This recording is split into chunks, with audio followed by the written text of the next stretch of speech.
देख रहे हैं क्रांति बुलेटिन और मैं हूं आपके साथ अंजलि। तो चलिए शुरुआत करते हैं आज की 5 बड़ी खबरों से। कांग्रेस से बागी होकर निर्दलीय प्रत्याशी के रूप में नामांकन करने वाले कांग्रेस के वरिष्ठ नेता सुरवीर सिंह सजवान ने आखिरकार अपना नामांकन वापस ले ही लिया। इस दौरान सुरवीर सिंह सजवान ने कांग्रेस के अधिकृत प्रत्याशी जयेंद्र रमोला को अपना समर्थन दिया। मौके पर सजवान को मनाने में कामयाब हुए जयेंद्र रमोला को बधाई देने वालों का सिलसिला भी लगा रहा। सजवान का आशीर्वाद मिलने के बाद जयेंद्र रमोला खुश और गदगद नजर आ रहे हैं। इस दौरान मीडिया से बात करते हुए सजवान ने कहा कि वह कांग्रेस के सच्चे सिपाही है, कांग्रेस उनकी जननी है, आत्मा है और वह खुद स्वतंत्रता संग्राम सेनानी परिवार से ताल्लुक रखते हैं। कहा कि कांग्रेस ने देश को आजाद कराने में अपनी अहम भूमिका निभाई है। वर्तमान समय में देश की आजादी को खंडित करने वालों के खिलाफ कांग्रेस वचनबद्ध है। सबसे पहले तो जो हमारी आम आदमी पार्टी गारंटियां हैं, हम लोगों को वो डोर टू डोर जो आके वो बता रहे हैं, डिटेल में विस्तार से उनको बता रहे हैं क्या क्या उनको सुविधाएं मिलेगी।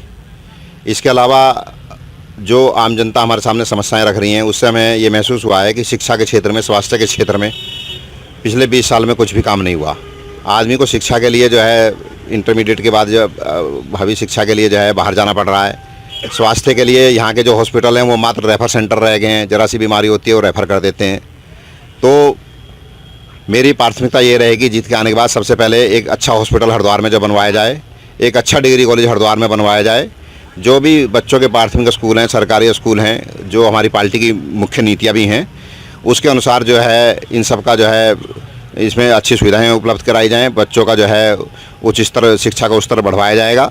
और जो भी हमारे इस टाइम हॉस्पिटल की कमी नहीं है, सुविधाओं की कमी नहीं है, लेकिन नारा दिया आज कि जो भी हमारी हरिद्वार की समस्याएँ हैं, जो भी हैं, सब पे क्या कहें जनप्रतिनिधि मौन है। चाहे वो महंगाई हो, चाहे वो भ्रष्टाचार हो, चाहे वो जो है बिजली के बिल महंगे हो, चाहे पानी का बिल महंगा हो। ऐसा मैंने अभी नहीं देखा, लेकिन ऐसा सुनने में आता है कि हरिद्वार का जो पानी का बिल है वो देहरादून से महंगा है। पर मंथ का जो है पानी का बिल हो, इन सब समस्याएं, किसी भी तरह की समस्याएं हैं, उन पे हमारे जनप्रतिनिधि मौन हैं। शहर में इतनी तेज़ी से गली गली में नशे का, अवैध नशे का जो स्मैक वगैरह है, जो बहुत ही घातक है, जिसको इस बार इस नशे की आदत लग जाती है, वो नहीं छूटती। परिवार के परिवार ख़राब हो रहे हैं, उस पर भी जो है जनप्रतिनिधि मौन हैं। तो आज एक आम जनता को सुनने के बाद ही मेरे मन में ये नारा आया है, आम जनता की प्रेरणा से ये नारा आया है कि जनप्रतिनिधि, जनप्रतिनिधि, जनप्रतिनिधि। 5 राज्यों में विधानसभा चुनाव का दौर जारी है। बात करते हैं उत्तराखंड की, तो आपको बता दें कि 2007 से लेकर आज तक भगवानपुर विधानसभा सीट राकेश परिवार के कब्जे में है। पिछले चुनाव में देवर भाभी आमने सामने थे और इस बार फिर सुबोध राकेश, ममता राकेश के सामने है। फर्क सिर्फ इतना है कि पहले भाजपा से सुबोध राकेश चुनाव लड़े थे और अब बसपा से, लेकिन इस बार भी पलड़ा ममता राकेश का ही भारी नजर आ रहा है।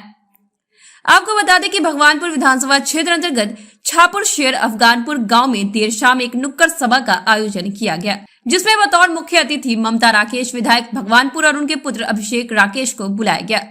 अभिषेक राकेश को घोड़ा बग्गी में बैठाकर गांव का चक्कर भी लगाया गया तथा बाद में सभा का आयोजन किया गया। कार्यक्रम में पहुंचे अभिषेक राकेश और ममता राकेश ने कहा कि कांग्रेस ने हर वर्ग का विकास किया है। उत्तराखंड में कांग्रेस की सरकार बनने जा रही है और एक बार फिर प्रदेश में विकास की गंगा बहेगी। कि भगवानपुर की सम्मानित आदरणीय जनता ने मन बना लिया है कि आने वाले चुनाव में 2022 में कांग्रेस की बहुमत की सरकार प्रदेश में बनने जा रही है। उनके आंखों पर कौन सा चश्मा लगा हुआ है कि जो उन्हें विकास नजर नहीं आता। मैंने अपने विधायक निधि से ऐसा कोई गांव नहीं जहां काम ना कराया हो, यहाँ पर भी काम कराया है। अब जिन गांव में जा रहे हैं, आपके चैनल के माध्यम से भी सम्मानित जनता देख रही है कि ऐसा कोई गांव नहीं जहां विधायक ने काम ना कराया हो। हाँ, इतना ज़रूर है कि विपक्ष की विधायक होने के नाते इस प्रदेश की सरकार ने भगवानपुर की सम्मानित जनता के साथ सौतेला और पक्षपातपूर्ण रवैया अपनाने का काम किया है, जिसका सबक इस आने वाले चुनाव 2022 में भगवानपुर की सम्मानित जनता इस भारतीय जनता पार्टी की सरकार को सिखाने का काम करेगी और भारतीय जनता पार्टी की सरकार की विदाई तय है और कांग्रेस की सरकार प्रदेश में बनने जा रही है। देखिए, जनता का पूरा प्यार मिल रहा है, सर्व समाज का जिस प्रकार से प्यार मिल रहा है। अभी थोड़ी देर पहले बैबलपुर में हमारा सैनिक समाज के सम्मानित लोगों ने प्रोग्राम कराया और अब यहाँ पर हमारे मुस्लिम समाज के लोगों ने बड़े तहे दिल से इस्तकबाल हमारा किया है। तो हमें पूरा भरोसा है कि सिगरोटा से लेकर माणकपुर गाँव तक मैं ये एहसास कर चुका हूँ कि इस बार जनता, लोग, सब लोग मन बना चुके हैं कि इस बार जो लोग लोगों की तरफ आंखें दिखाते हैं, जो लोगों को डराते हैं, उन लोगों को ऐसी सोच को हराना है और उन्हें लाना है जो इंसानियत को, सब लोगों को साथ लेकर चलने का वादा करे, सब लोगों को साथ, एक साथ विकास का, शिक्षा का और पिरान कलेर विधानसभा से भाजपा प्रत्याशी मुनीष सैनी ने अपना चुनाव प्रचार तेज करते हुए डोर टू डोर जाकर लोगों से अपने लिए वोट मांगने शुरू कर दिए हैं।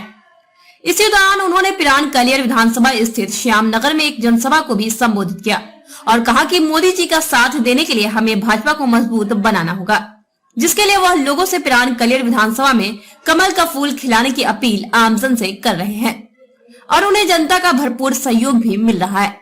उन्हें आशा है कि इस बार वह अपनी विधानसभा की सीट भाजपा की झोली में अवश्य डालेंगे।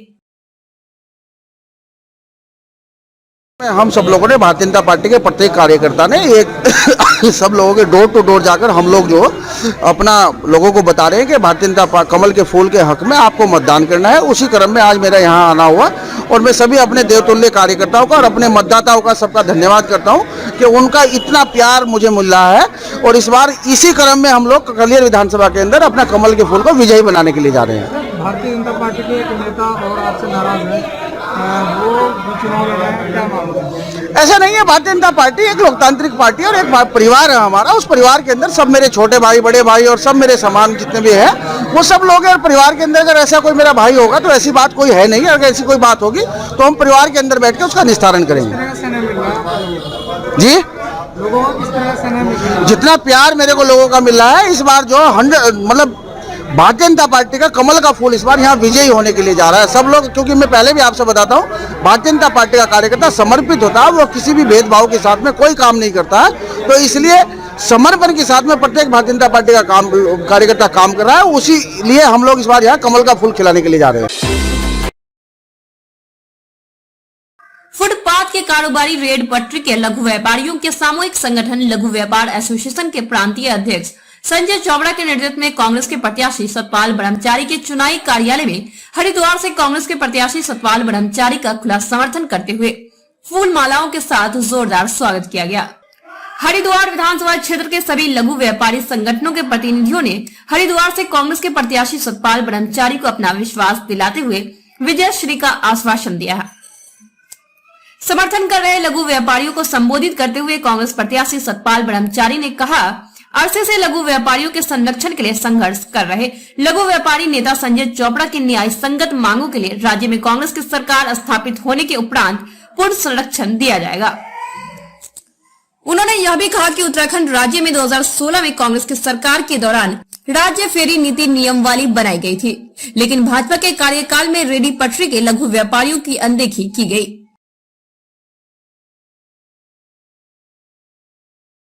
कांग्रेस के वरिष्ठ नेता संजय चोपड़ा जी के नेतृत्व में रेहड़ी ठेली गरीब मजदूर जो अपना कारोबार करते हैं उन्होंने आज ज्वाइन किया, जिसमें हमारे महानगर कांग्रेस अध्यक्ष और जिला अध्यक्ष विमला पांडे जी ने उनकी ज्वाइनिंग कराई।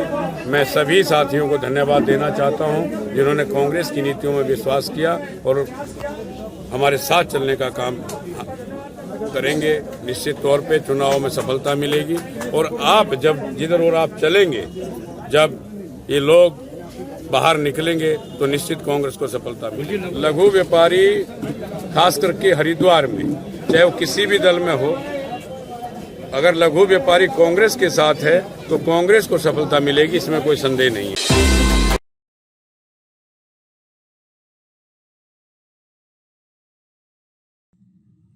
कांग्रेस से बागी होकर निर्दलीय प्रत्याशी के रूप में नामांकन करने वाले कांग्रेस के वरिष्ठ नेता सुरवीर सिंह सजवान ने आखिरकार अपना नामांकन वापस ले ही लिया। इस दौरान सुरवीर सिंह सजवान ने कांग्रेस के अधिकृत प्रत्याशी जयेंद्र रमोला को अपना समर्थन दिया। मौके पर सजवान को मनाने में कामयाब हुए जयेंद्र रमोला को बधाई देने वालों का सिलसिला भी लगा रहा। सजवान का आशीर्वाद मिलने के बाद जयेंद्र रमोला खुश और गदगद नजर आ रहे हैं। इस दौरान मीडिया से बात करते हुए सजवान ने कहा कि वह कांग्रेस के सच्चे सिपाही है, कांग्रेस उनकी जननी है, आत्मा है और वह खुद स्वतंत्रता संग्राम सेनानी परिवार से ताल्लुक रखते हैं। कहा कि कांग्रेस ने देश को आजाद कराने में अपनी अहम भूमिका निभाई है। वर्तमान समय में देश की आजादी को खंडित करने वालों के खिलाफ कांग्रेस वचनबद्ध है। मैंने पहले भी कहा, अरे ये माला डालता नहीं। मैंने लगातार मीडिया से कहा, आप लोगों से भी कहा कि कांग्रेस मेरी जननी है, कांग्रेस मेरी आत्मा है। डॉक्टर साहब के डॉक्टर साहब, मैं स्वतंत्रता संग्राम सेनानी परिवार से हूँ और इसी बात का मुझको गौरव है कि हमारे पुरखों ने देश को आज़ादी दिलाई और आज देश की आज़ादी खंडित करने वालों के खिलाफ कांग्रेस वचनबद्ध है। जनता का विश्वास कांग्रेस के प्रति है और कांग्रेस चाहती है कि देश को फिर से उसी तरह भाईचारे को बरकरार रखा जाए। आज भाईचारा खत्म हो रहा है धीरे धीरे। और जहाँ तक ऋषिकेश का प्रश्न है, ऋषिकेश का बच्चा चाहता है कि 15 साल से जो जंक लग गया है यहाँ के विकास पर, वो जंक दूर किया जाए। आपने जब हम दावेदार थे, मेरे वरिष्ठ जन मेरे साथ सारे 9 दावेदार थे, 9 के 9, 8 के 8 मुझसे उम्र में बड़े भी थे, अनुभव में भी बड़े थे और सबसे छोटा मैं था। और सबने छोटों ने बड़ों ने स्नेह करके अपने छोटे को आगे बढ़ाने का काम किया। ये कांग्रेस में ही देखने को मिल सकता है। और सबसे वरिष्ठ जन जो हमारे आदरणीय सुरवीर सिंह सजवाण जी रहे, जो शुरू से ही 2002 से लगातार और उससे पहले भी इस प्रदेश को दिशा और दशा देने का काम करते आए हैं। पूरे उत्तर प्रदेश के काल से ही दिशा देने का काम करते हुए आए, तो वो उनका आशीर्वाद हमारे साथ था। और हम पहले भी एक थे, कार्यकर्ताओं की भावनाओं के लिए अनुरूप कभी कभी नेताओं को उनके साथ चलना पड़ता है, खड़ा होना पड़ता है। वो आपने भी किया उस समय। और कार्यकर्ताओं की जो भावना है वो वाकई में हमको सबको सम्मान करना चाहिए, कार्यकर्ताओं की भावना। और मैं आज यहाँ आपके मीडिया के माध्यम से कहना चाहता हूँ कि अब जीत, अभी तक जीत की असमंजस की स्थिति थी, लेकिन जब सजवान जी अब आ गए हैं तो अब तो जीत ऐसी पक्की होगी, मोहर लग गई है। और आज जयेंद्र रमोला विधायक नहीं बनेंगे, सुरवीर सिंह सजवाण ऋषिकेश के वो मंत्री बनेंगे। और मैंने ये भी कहा अपने भाषण में कल कि सबसे पहले 10 मार्च को जब रिजल्ट निकलेगा तो मेरे गले में माला पड़ने से पहले आदरणीय सुरवीर सिंह सजवाण जी के गले में माला पड़ेगी, आदरणीय राजपाल खरोला जी के गले में माला पड़ेगी। खबरों में अब तक लिए बस इतना ही। मिलते हैं फिर ऐसी ही 5 बड़ी खबरों के साथ। तब तक के लिए नमस्कार और देखते रहिए क्रांति बुलेटिन।